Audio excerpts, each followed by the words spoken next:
On today's Locked On Bucks, we revisit the game against the Indiana Pacers. What did it mean for the Bucks beyond just a win in the standings column, if anything at all? Also, take a look at a rather interesting weekend and week ahead for this Milwaukee Bucks team. Fingers crossed things don't go one of two ways. We'll explain what we mean after this on Locked On Bucks. You are Locked On Bucks, your daily Milwaukee Bucks podcast. Part of the Locked On Podcast Network, your team every day. And welcome into Locked On Bucks. I am Justin Garcia. You can hear me on the Bucks Radio Network, joined by Camille Davis. You can hear her on the Technical Foul podcast and the Carry the G in MKE podcast. We both thank you for making Locked On Bucks your first listen every day. We're free and available wherever you get your podcasts and on YouTube, part of the Locked On Podcast Network, your team every day. And today's show is also brought to you by Prize Picks, the easiest and most exciting way to play daily fantasy sports. Go to prizepicks.com/LockedOnNBA and use code all lowercase LockedOnNBA for a first deposit match up to $100. Camille, I mentioned, did you gain anything other than just a win against the Indiana Pacers? Because I have started to hear the chatter, and I do think some of the comments that we heard after from Damian Lillard, from Giannis, and a number of players was pretty interesting and may back this up of, did this kind of galvanize the team? And did the Pacers do the Bucks a favor by bringing them together? When you think about how emotional that game was, we saw Bobby Portis standing up for Giannis in that flagrant foul that he got from Aaron Nesmith, and Bobby Portis eventually getting ejected. And Damian Lillard talking about that too, of what that means for a player, especially new to that environment, to see that, my teammates have my back here. So we've been long searching for, man, when is this team going to figure it out and turn the corner? And, it's just one game, but you can't help but wonder, was this a big step towards doing that? I think so. I think it's one of those moments that you might look back on the season as an inflection point, because this Bucks team, we've talked about the up and down nature of the games. We've talked about maybe possibly reframing how we view this team after being defensive first for so many years and getting used to this offensive first team. These guys are also getting used to some new faces in the locker room and also building that chemistry amongst one another. And we saw it with Toronto. We saw it with Atlanta, where the Bucks lost that first game and said, we want our lick back. We're getting our lick back. It has to happen. And against the Pacers here, you saw Dame with the Boys and Girls Club of Milwaukee talking to some of the kids like, we got to get our lick back. And I also love that the team is just embracing saying that out loud, like, we getting our lick back. Like, we lost that first game, left the bad taste in our mouth, and we want that get back for our guys here in this locker room. And this Pacers game, it started off where you're just like, Pacers already have like 5 or 6 offensive rebounds here. Like, this is not looking too good for our boys. And then everything started changing. The game had a playoff level intensity.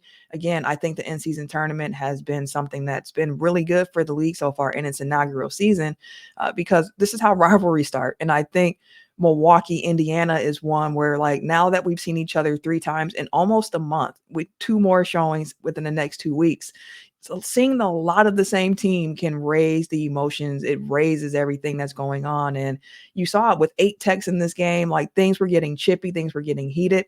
But what you saw with this Bucks team is that they had each other's back. And I love Dame's comments after the game where he talked about growing up in Oakland. And he's like, it's always me and my cousins. It's a lot of us.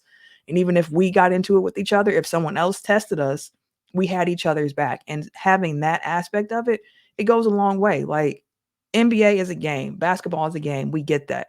But we always talk about these games like you're going to battle with your guys. And this Bucks team has shown like they're willing to go to battle with one another. And that's another trait, characteristic that you want to see in a team. Yeah, it's like the Dame reference to how tight his family was and his cousins. And I'm sure a lot of us have experienced that. It's like the brother thing too, of I can beat up my brother. You can't beat up my brother. I don't know if you're a Seinfeld viewer, Camille, but it was almost setting up like Kramer and Bobby in the hospital, where you saw those comments from Dame, like, trust me, we're going to get our lick back and you guys will have a good game tonight, where it was like, Consistency has not been this team's forte. So is Damian Lillard setting himself up for something where he not only needs Paul O'Neal to catch a ball in his hat, but hit 3 home runs just to live up to this for the kids? So I was wondering if we would see that. But look, we've talked about this. I think the other big thing to come of that game too is you and I have discussed this before. Bobby Portis, with how emotional he plays and how much the city loves Bobby Portis, he has been much more impactful in home games than on the road. So he was one of those guys, and we heard and read the report from Chris Haynes after that loss to the Pacers. But he was probably the biggest guy that you would circle this month and say, if he's going to turn it around, and not to say that Bobby has been playing very, very poorly, I think he would acknowledge it hasn't been up to the standard that he'd set recently. But if he's going to start to move in the right direction, now would be the time when you have a 6-game homestand and just how much he feeds off of that crowd.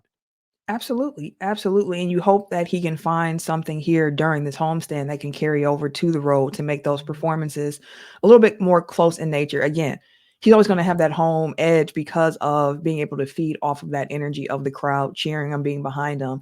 But knowing Bobby, he can also find a way to channel the opposing audiences and those cheers and those jeers into motivation for him as well. And Bobby has played that like enforcer role for us, quote unquote, for the most part during his time here. We know about Bobby's history, the way that he was perceived before he got to the Bucks, and even when he signed here, people thinking like, well, this is a flyer. Let's see if this actually is going to work out. And it's been just a perfect fit for him here.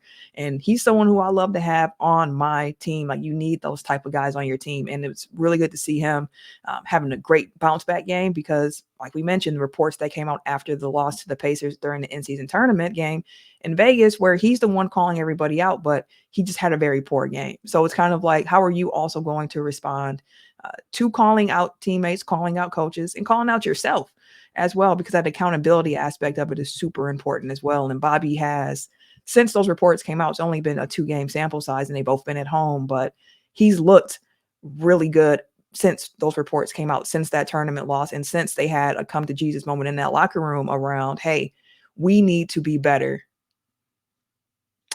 And look, the other big thing is some of the areas that we've continued to point to for this team, and Adrian Griffin has said he's harped on as well. Like, those are areas where you expect Bobby Portis, we need you to be one of the leaders and taking a step up here with that energy, and especially rebounding the basketball. Of that, it comes down to positioning and some skill set, but it also just comes down to the effort that you put into it. So that's another area that you would really start to lean on Bobby Portis. So we have seen a step forward. I think the big thing with this team is we got to see 2 steps forward, that we've seen a step or 2 forward. Like, just keep putting more of those together and start to gain that consistency.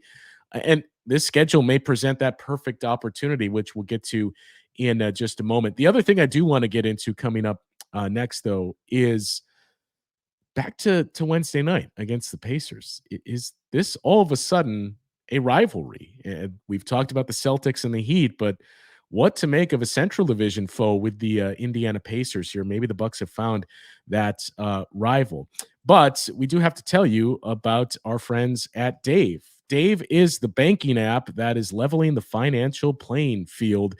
When you download Dave, you can get up to $500 in 5 minutes or less. No credit check and no late fees. Everybody could use $500 right around now, especially today and onward. You've got 10 days to get all of your holiday shopping done. It's part of Dave's extra cash account.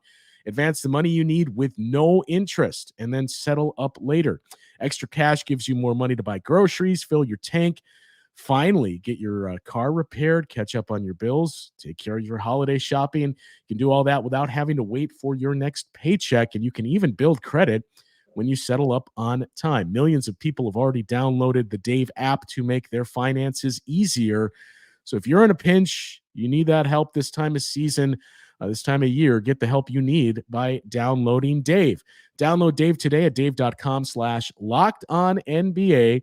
That's dave.com/lockedonnba. You could get up to $500 in 5 minutes or less. No credit check, no late fees. Download the Dave app now or go to dave.com/lockedonnba. For terms and conditions, go to dave.com/legal.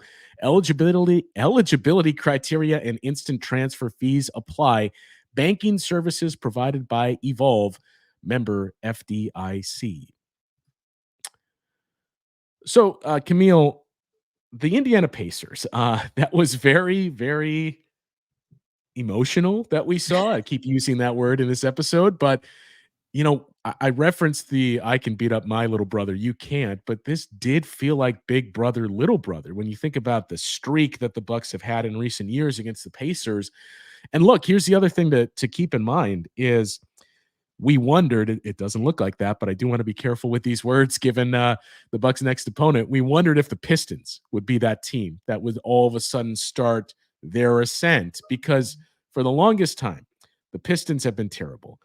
The Pacers have been terrible. The Cavaliers in the post-LeBron years, they're just kind of getting out of it now and becoming a consistent team.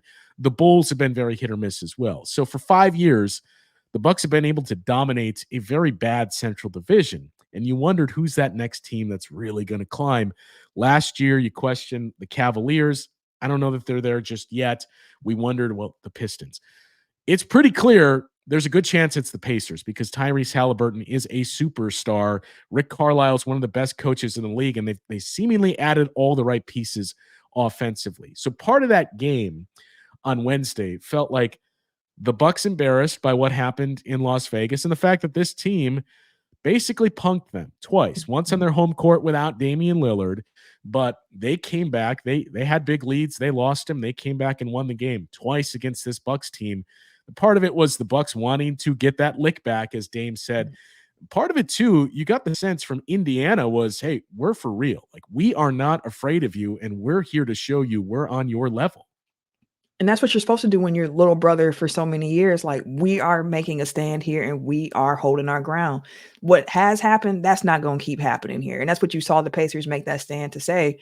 And the Bucks are such an interesting team because for years, like our superstars, we don't have really vocal guys. Like you see Giannis emote after big plays, of course, but we don't have a lot of dudes who are trash talkers on this team too much. They like to let their game do the most talking for them. We had Drew Holiday last year, who was also of that ilk, and you get Dame, who is someone else. Like we know he has the Dame time celebrations. He will do that, but he's not really talking too much. He's just trying to hoop, and he's going to show you with what he does on the court. Like, you don't got the answers, boss. Like, try again. So to see this Pacers team and Tyrese Halliburton, this was where I was like, wow, he talks a lot. Like, it's almost every time down you're seeing him saying something. The Pacers were getting that trash talk in, and the Bucks responded with physicality. And they were like, okay, that's what you want to do. Here's how we're going to play this. And I think it all really started once Giannis got that first foul on him, where he just kind of put a little forearm into Tyrese's chest, and Tyrese went flying. And it's just like, I'm not going to say too much, but you're going to feel what else is about to happen throughout this game. So I think that there is something starting to bubble between these two teams. And again, I'm thankful for the in-season tournament. Like, it added a different element here because rivalries only start when you're seeing teams over and over and over, and there's some type of stakes attached to it.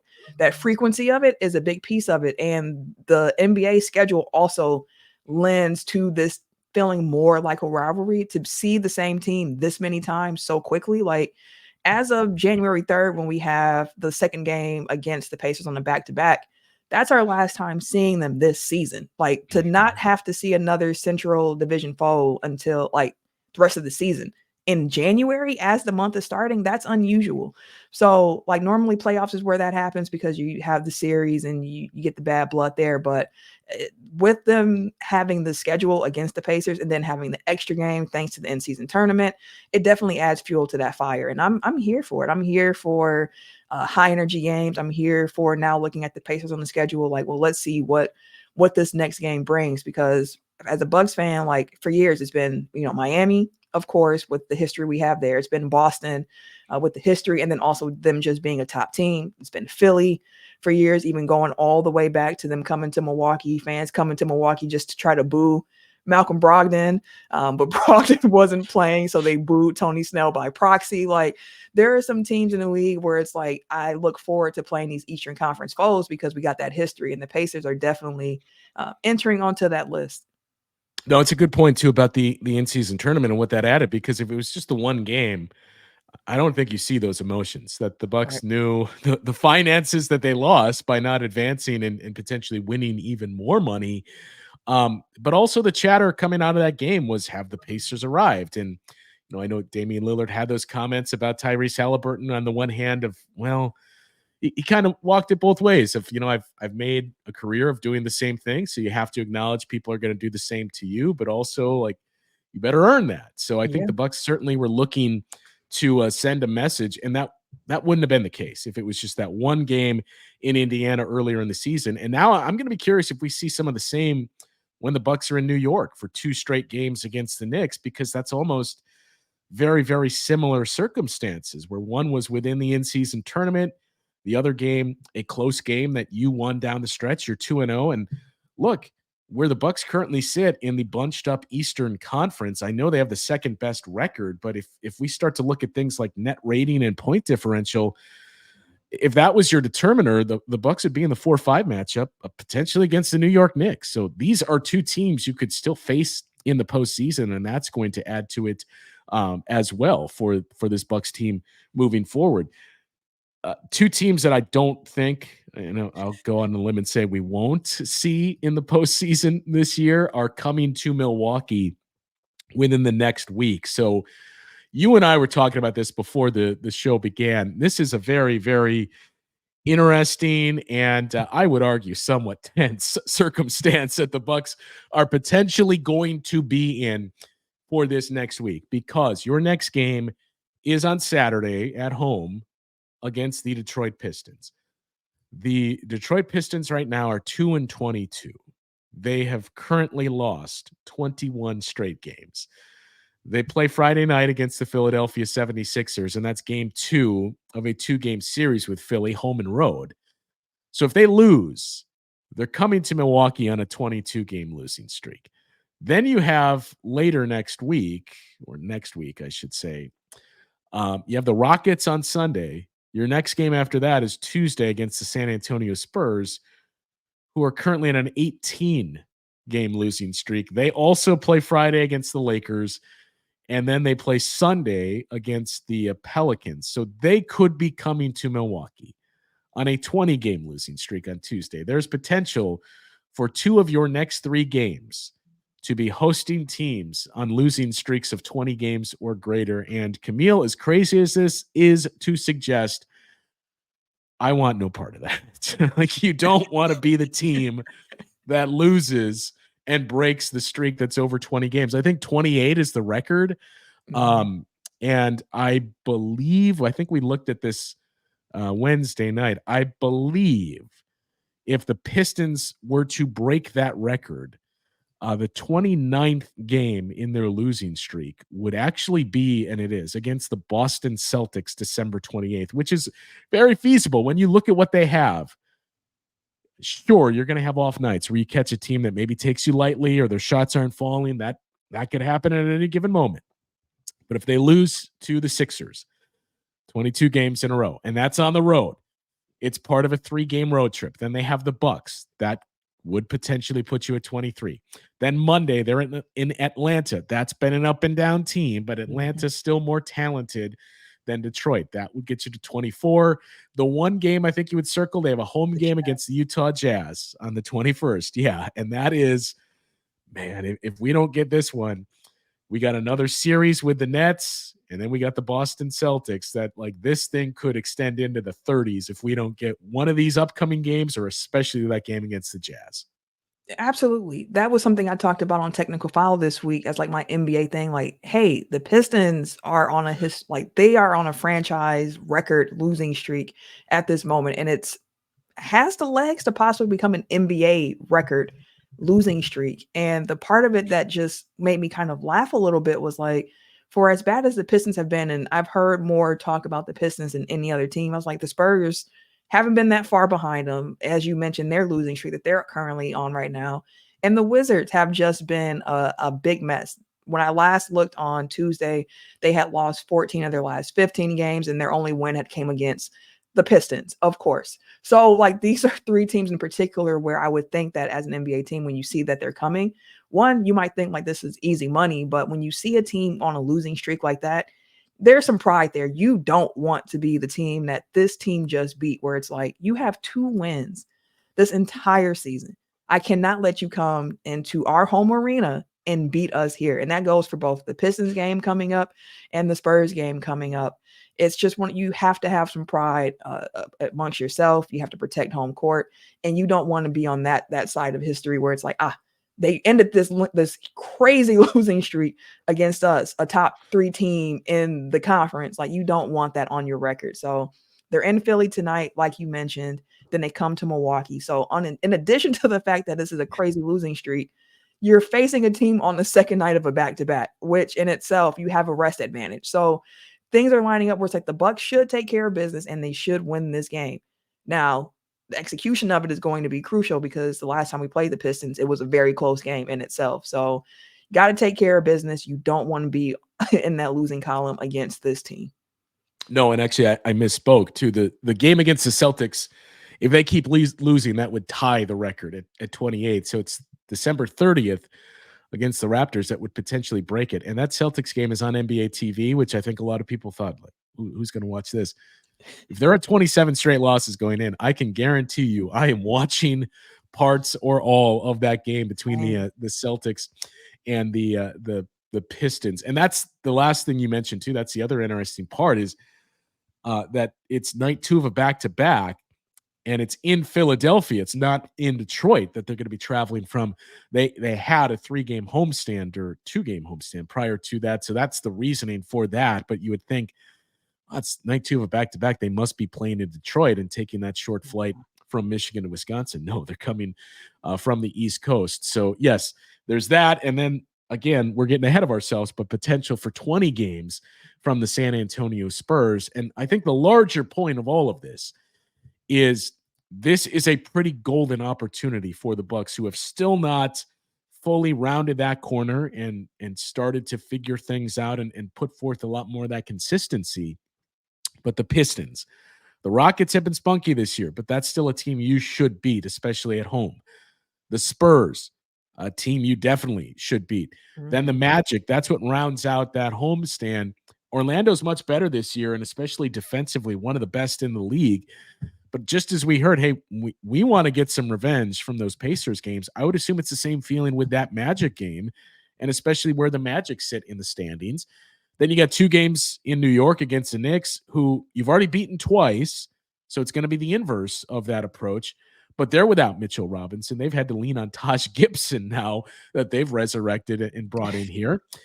And then you have the Brooklyn Nets and Cleveland Cavaliers, who've been underperforming so far this season. At least Cleveland has, going into the new year, in those 2 matchups with the Pacers. And after that, Spurs, Rockets, Jazz, leading into your second matchup this season with the Celtics. So I know we threw a lot out there, but the long and short of it is there's a lot of games between now and mid-January that are against mid-tier or lower teams. And these are games you should start to pick off wins on and pad those win column totals. Because look, as we know, the schedule gets much more difficult. The hope is by the time that difficult stretch comes late in the season, we've seen this team start to come together, and a lot of those things we've nitpicked, they're cleaned up. And along the way, you were beating those teams that you should have beaten and kept yourself in a pretty good position in the East. Yeah, take care of business. That's what it comes down to. Take care of business. Do what you're supposed to do. With the understanding, we've talked about it before on this show. We've heard Giannis mention it. But during an NBA season, you don't get a chance to really practice all that much. So a lot of times any game is where you get an opportunity to get some on-court reps practicing things, concepts, things that you saw on film. Understand that. And listen, thank you to the schedule makers at this point for kind of helping this team. Like you already laid it out what this Bucks team is coming up against over the next few weeks. And this is a team that's still finding itself, still trying to figure some concepts out. They've gotten a little bit sharper at it, as we've seen, but you still see defensive lapses. You still see moments where guys aren't rotating, they're not switching where they need to be. even in that Pacers game that we just had, where you're looking and you're like, they're just missing these threes, but those are open looks that against a better team will probably fall. So you need to tighten up still. So there are still things for the Bucks to work on, and they're going to have opportunity to continue to do so with this slate of games. And it's one of those things where it's like, thankfully, it's against a schedule that's not extremely difficult. And I'd say that with a little hesitation because it's an NBA. Everybody's paid to do the same job. Anything can happen on a given night. So you have to take care of business. You can't overlook any opponent. You can't be looking ahead already to thinking like, oh, well, we got Boston coming up in 2 more weeks and seeing what Boston's doing. You have to worry about what you have in front of you on a game-to-game basis and take care of business. Yeah, a good stretch here for the Bucks to start to do that. But again, it does not or will not come without some stress here when you look at the record of some of those teams on your upcoming schedule. I do want to get to today's date, December 15th, and why that all of a sudden becomes important and what's maybe changed a little bit is everybody's started to kind of question, what can the Bucks do at the trade deadline?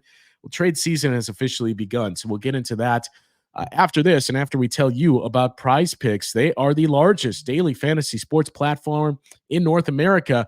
They're the easiest, most exciting way to play daily fantasy sports because it is just you against the numbers. So instead of battling thousands of other players, including pros and sharks, you pick more than or less than on 2 to 6 player stat projections and watch the winnings roll in. You can play alongside Prize Picks' favorite players like rapper Meek Mill, comedian Andrew Schultz. You can find that in the Community Plays tab and of the app view, and you can play with some of the biggest names in the Prize Picks community each and every week. And more importantly, Prize Picks offers a reboot policy, so your entries stay in play even if one of your players gets injured.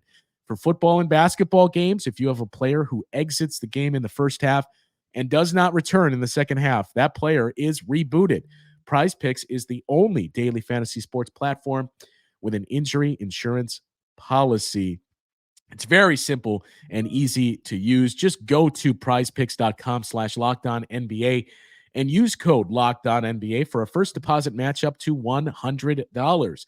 Again, it's prizepicks.com/LockedOnNBA and use the code LockedOnNBA and you can get a first deposit match up to $100 through Prize Picks.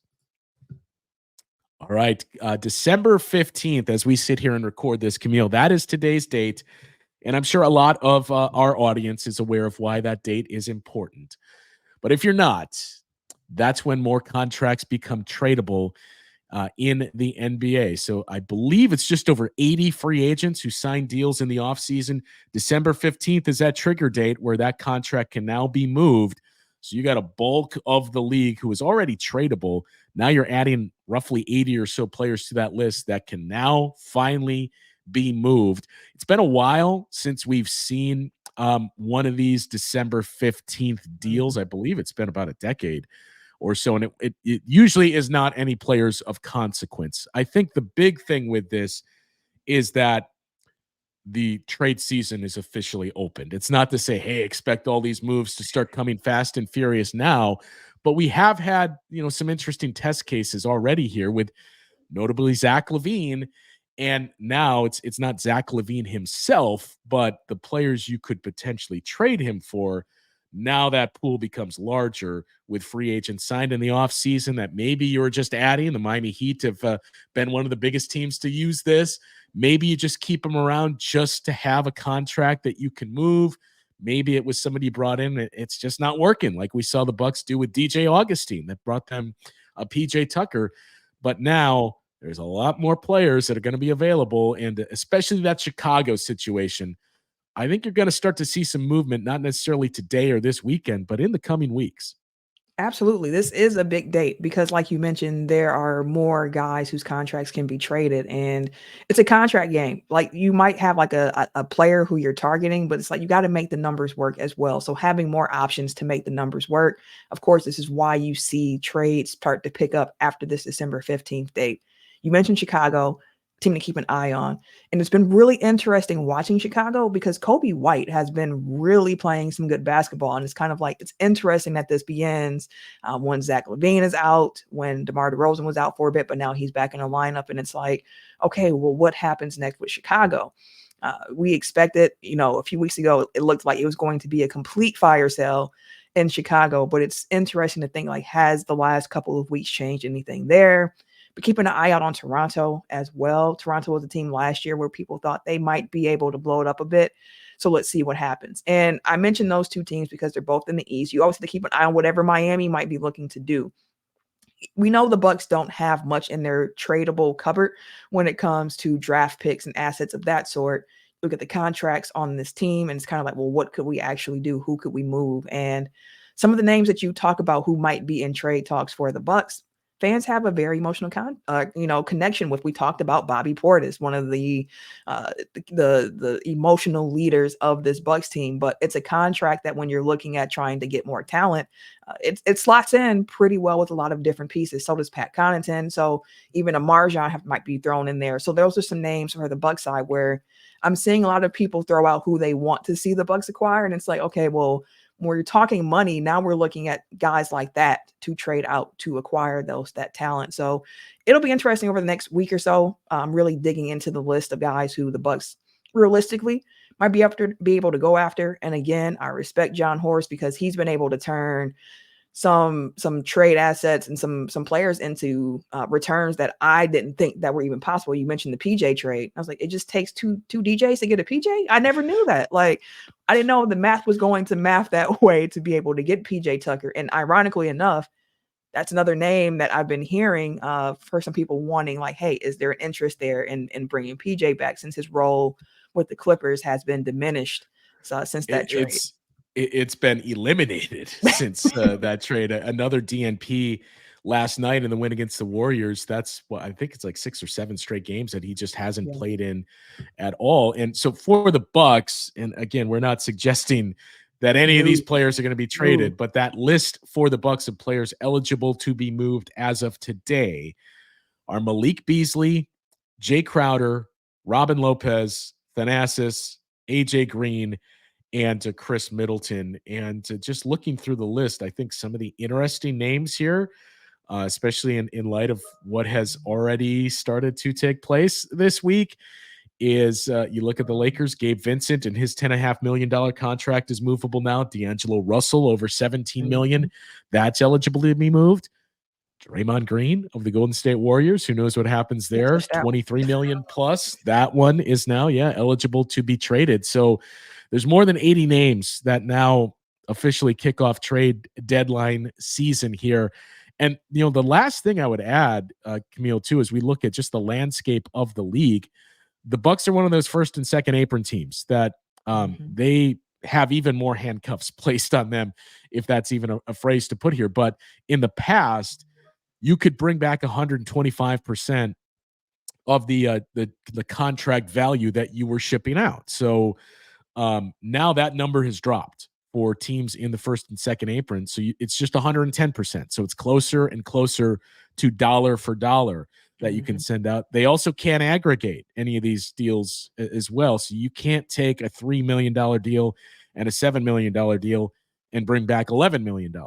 It's got to be you're sending out one deal that fits that. So that's the other spot the Bucks are in. But to me, there's a number of teams that are below the apron, well below it, where you can bring back not only 125%, you can bring back 200% plus additional money as well, plus 250,000. And then you have two very, very interesting teams that basically no rules apply to them. They could do whatever they want. That's the Indiana Pacers and the Orlando Magic, who have been very, very good so far this season.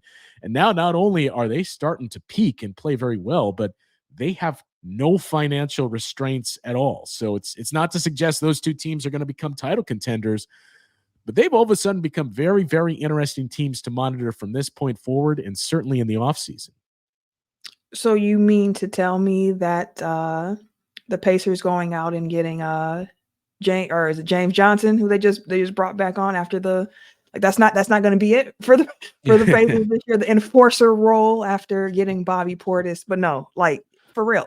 That's one thing to keep in mind during trade season that I'll say as we wrap up here, where of course we're focused on what the Milwaukee Bucks do, but you have to keep an eye on the rest of the landscape and see what your competition is doing as well, because you don't want to fall behind in the arms race. You want to make sure that your team that you have on the court can compete with whoever else is thrown out there when the ball gets tipped off. So something to keep an eye on. Again, the Bucks assets are limited. You mentioned the restrictions they're going to have because of their cap situation. So something to keep an eye on, but the doors are open. Trade season really is here now. Trade season is certainly here. So yeah, that date has finally hit on the calendar, and we shall see what John Horst eventually has up his sleeve as we move towards that February trade deadline. We're going to be back this weekend. We're going to do another live show Saturday or Sunday morning, not Saturday, Sunday morning. I think 10 o'clock is the time that we usually do it. So we'll do that on YouTube. So be sure to tune in for that. And then the post-game recap of the Bucks and the Rockets. That should be a fun game just to see that young talent that the Houston Rockets have and how much better they've been playing. Alperen Şengün as well. Brooke Lopez can look across the sidelines and see what may have been. So that should be a fun matchup. We'll have the game recap for you on Monday. For Camille, I'm Justin, and we will talk to you with some more Locked On Bucks. Remember, Sunday morning with the live show, and then Monday morning with the post-game recap of the Bucks and the Rockets.